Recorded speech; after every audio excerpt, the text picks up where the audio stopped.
Baiklah, Assalamualaikum warahmatullahi wabarakatuh. Selamat pagi, siang, sore, dan malam, serta salam sejahtera bagi kita semua. Yang terhormat, Bapak Muhammad Taufan Arifudin, SOSMA, selaku dosen pengampu pada mata kuliah dasar-dasar ilmu sosial dan teman-teman yang menonton video kali ini. Baiklah, perkenankanlah diri saya untuk memperkenalkan diri terlebih dahulu. Perkenalkan, nama saya Iqmal Abrar dengan NIM 2210863018 dari Departemen Ilmu Komunikasi, Fakultas Ilmu Sosial dan Ilmu Politik, Universitas Andalas tahun 2022. Oke, tentunya maksud dan tujuan saya membuat video kali ini yaitu untuk melengkapi atau menjawab pertanyaan dari ujian tengah semester, yang mana pada ujian tengah semester ini pada nomor soal 6 kami ditugaskan untuk membuat video pendek tentang kebudayaan dan adat etnis kami atau Anda dan upload di channel YouTube Anda.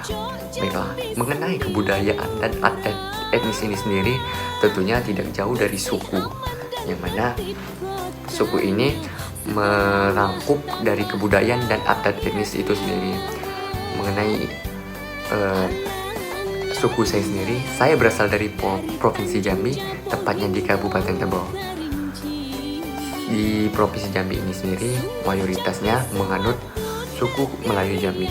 Nah, tapi di Provinsi Jambi ini sendiri, sukunya tidak hanya suku Melayu Jambi itu sendiri, melainkan ada beberapa suku yang tinggal di Provinsi Jambi ini, atau yang ada di Provinsi Jambi ini, yang mana antara lain yaitu suku Kerinci, suku Anak Dalam, atau biasa dikenal dengan suku Kubu, suku Melayu Pesisir, suku Melayu Jambi, dan suku Pindang.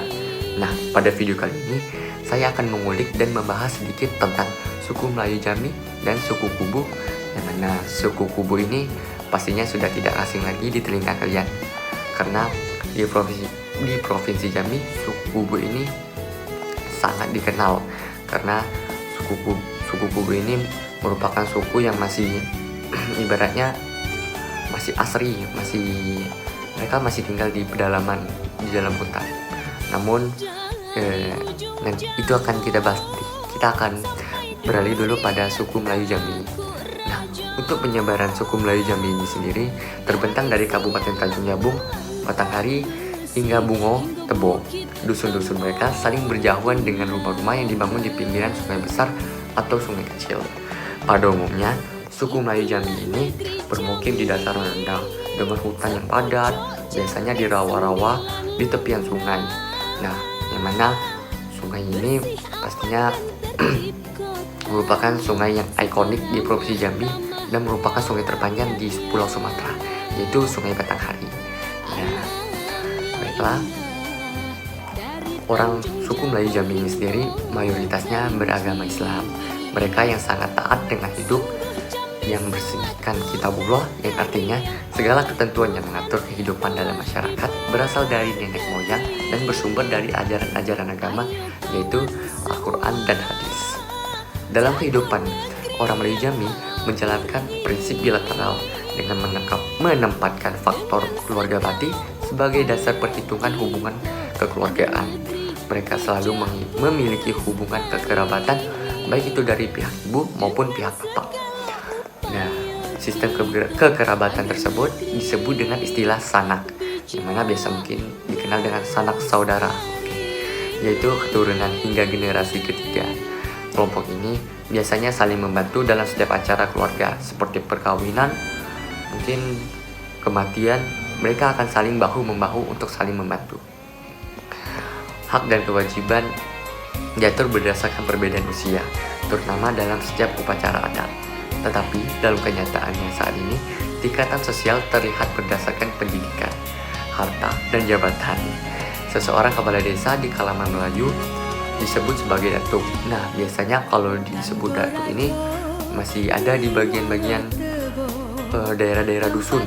Dusun ini sendiri biasanya kalau di bahasa Indonesia kan itu sebagai desa atau kampung.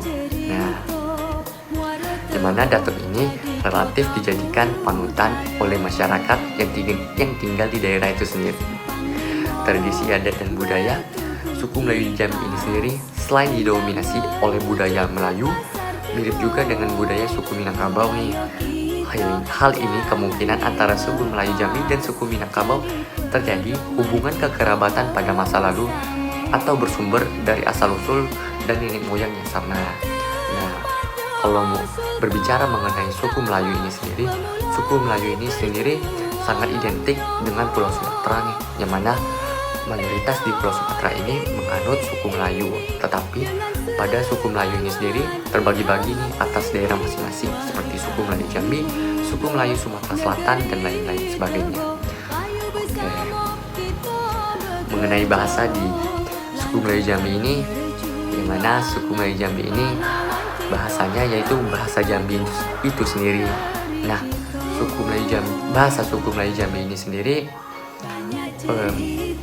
memiliki beberapa kesamaan dengan bahasa di berbagai daerah lain seperti Bengkulu, Sumatera Selatan, lalu Jambi itu sendiri. Nah, ketiga daerah ini bahasanya itu sangat-sangat mirip dan bahkan mungkin bisa dikatakan sama bahasanya. Jadi kalau misalnya kita bertemu dengan orang dari lain suku yang mana sukunya dari suku Bengkulu ataupun suku Sumatera Selatan, nah itu bakal mudah tuh untuk saling menjalin silaturahmi karena bahasanya sendiri serta budaya sendiri ini hampir sama juga. Nah, yang mana mungkin saya akan mencontohkan sedikit bahasa dari suku Melayu Jambi ini sendiri. Nah, kalau biasanya kan kata huruf dari angka dulu nih. Kalau dari bahasa Indonesia itu dari angka 1 sampai 10 nih, yaitu bahasanya 1, 2, 3, 4, 5, 6, 7, 8, 9, 10. Nah, kalau di suku Melayu Jambi ini sendiri, ini bahasanya itu kayak ujung bahasanya itu diganti huruf O, yang mana misalnya nih dari angka 2 itu kalau bahasa Indonesianya kan 2, yang mana ujungnya A. Kalau bahasa Jambinya itu diganti dengan O, yang mana kalau misalnya diintonasikan atau lisankan itu bahasanya gini, duo, terus tigo, yang mana artinya 3 ya kan, lalu 5, lalu 10 itu ya sama aja. Lalu kalau untuk angka 1 itu sedikit berbeda karena kami itu bahasanya bahasa sendiri, yang mana kalau 1 dari bahasa Jambi itu biasanya dilisankan atau disebutkan itu siko. Nah, mungkin kata siko ini sangat tren di TikTok sekarang, seperti lagu Siko Bagi Duo. Nah, Siko Bagi Duo ini sendiri artinya 1 bagi 2 gitu. Oke, beralih ke suku berikutnya, yang mana suku berikutnya ini sangat dikenal di Provinsi Jambi, bahkan di luar ya. Mungkin Jambi ini sendiri dikenal sebagai sukunya yaitu suku Kubu. Nah, suku Kubu ini sendiri merupakan suku anak dalam, yang mana suku Kubu ini sendiri merupakan penyebutan untuk masyarakat yang tinggal di kawasan hutan dataran rendah di bagian utara, khususnya di Jambi. Penyebutan ini merupakan dua kelompok masyarakat, yaitu orang Limbah dan suku Batin 9. Kubu ini berasal dari kata ngubu atau ngubun dari bahasa Melayu yang berarti bersembunyi dalam hutan. Nah, dari penyebutan namanya aja kita sudah pasti tahu bahwa suku Kubu ini tempat tinggalnya atau berdomisili itu di bagian hutan-hutan pedalaman yang ada di Provinsi Jambi. Nah, kalau untuk lebih spesifiknya, suku Kubu ini sendiri bertempat atau tinggalnya itu di Bukit 30 namanya, yang mana Bukit 30 ini merupakan daerah hutan yang masih asri dan yang dilindungi. Nah, Bukit 30 ini mayoritasnya ditinggali oleh masyarakat dari suku Kubu ini sendiri. Nah, orang sekitar yang berada di Provinsi Jambi ini menyebut suku Kubu ini, namun baik orang Limbah maupun Batin 9 tidak ada menyebut dirinya dan kelompoknya mereka sebagai suku Kubu. Makanya suku Kubu ini, kata panggilan suku Kubu ini atau sebutan suku Kubu ini sangat mereka tidak sukai, karena mereka sendiri tidak menyukai dibilang mereka masih tinggal di hutan dan segala macam, walaupun pada kenyataannya emang begitu. Tapi balik lagi pada menghargai seorang. Oke. Kita harus menghargai baik dari kalangan rendah maupun kalangan atas. Nah, mungkin itu saja yang bisa saya bahas pada video kali ini mengenai suku Melayu dan suku Kubu atau suku anak dalam yang bertepatan di Provinsi Jambi. Baiklah, terima kasih pada teman-teman dan bapak yang sudah menonton video ini sampai habis. Mungkin kalau ada kurang ataupun salah dari saya mohon maaf, karena kesempurnaan itu hanya milik Tuhan dan saya hanya manusia biasa, yang mana manusia ini tempatnya masalah. Oke, mungkin hanya itu saja yang bisa saya sampaikan. Lebih dan kurangnya saya mohon maaf. Saya akhiri, wabila taufik wal hidayah. Wassalamualaikum warahmatullahi wabarakatuh. Terima kasih.